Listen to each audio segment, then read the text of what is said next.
Hey, welcome to The Explainer. Today, we're digging into a huge but kind of quiet global shift. It's something that's literally redrawing the map of our lives, pushing those big life moments, like marriage, way further down the road than ever before. Think about it. All over the world, people are getting married and starting families later and later. The big question is, why? What's really going on behind the scenes that's causing this massive change in our lives? And this isn't just a feeling we have. It's a stone-cold fact. If you look at the data, it's crystal clear. Over the last 50 years, the average age for a woman's first marriage has just shot up in countries all around the globe. We're not talking about a small blip here. This is a massive change in how and when we decide to build our lives. So what's causing this big delay? Well, the answer is probably not what you're thinking. In fact, it's a pretty unlikely culprit. Sure, you can point to things like the economy or cultural shifts, and they're definitely part of it. But one of the biggest and most overlooked reasons is something we all think of as a good thing, the massive worldwide explosion in higher education. And if you want to see this explosion in action, just look at Taiwan. After some huge education reforms back in the 90s, the number of universities there basically tripled, going from about 50 to almost 150 today. I mean, that's not just growth. That's a total reinvention of their entire system in just a couple of decades. But here's the thing. This policy, which was meant to create more opportunity, totally backfired.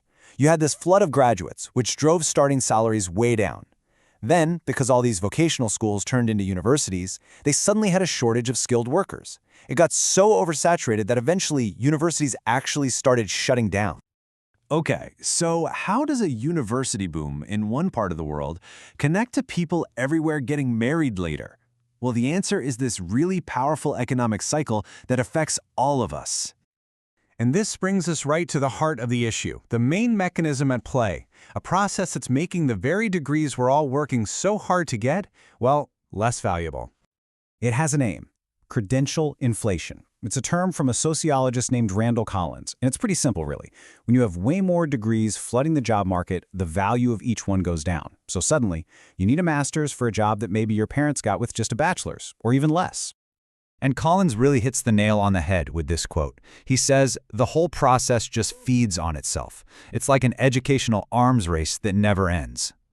So here's how that cycle works. Step 1, more universities open up. Step 2, way more graduates enter the job market. Step 3, the value of a degree starts to drop.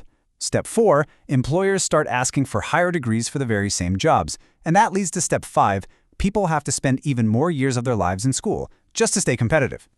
And the result of this whole cycle? People are spending a huge chunk of their 20s in a classroom instead of building a career and getting financially stable. And that delay, that has a direct and measurable impact on their personal lives. And listen, this isn't just some abstract economic theory. There's real scientific evidence that shows the human cost of this educational trade-off. Let's take a look at a 2020 study that followed over 6,000 women in Nepal. What the researchers found was this incredibly clear link. The more years a woman spent in school, the later she got married. Simple as that. For the women in the study who had no education at all, the median age of marriage was just 15. But for the women who had 11 or more years of school under their belts, that age jumped all the way up to 19. That's a 4-year difference. Directly linked to spending more time in school, the data makes it undeniable. More time in the classroom directly translates to more time before marriage. It is a documented reality. So now let's zoom out and connect all these dots, because this chain reaction doesn't just stop at people getting married later. It actually leads to a much, much bigger problem. You can see it like a series of dominoes. First, you have the university expansion. That knocks over the next domino, credential inflation, which then forces people to spend more years in school.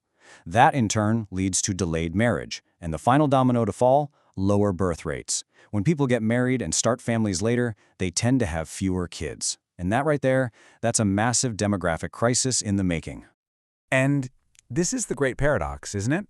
A policy that we all thought was a great thing, expanding access to education, has accidentally become one of the main drivers of our modern demographic problems.